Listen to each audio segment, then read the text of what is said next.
الحاكم زياد كيقمع فاطمة جمالي. نشوفو شنو قالت في هذا الموضوع. البنات تلاقيت مع اكبر متكبر لقيته في حياتي كوم باغازار دابا في المول.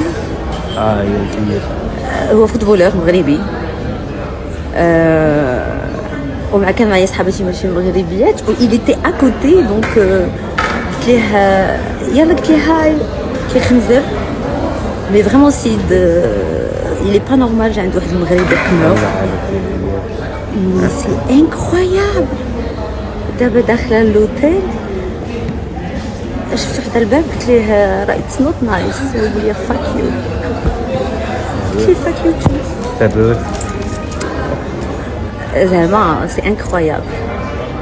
شكون هو فوتبولور زياش tellement je l'aimais tellement je le déteste maintenant. C'est incroyable vraiment.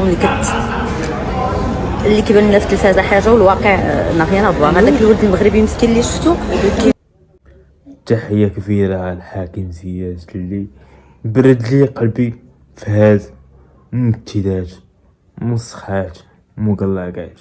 تحياتي تهلاو.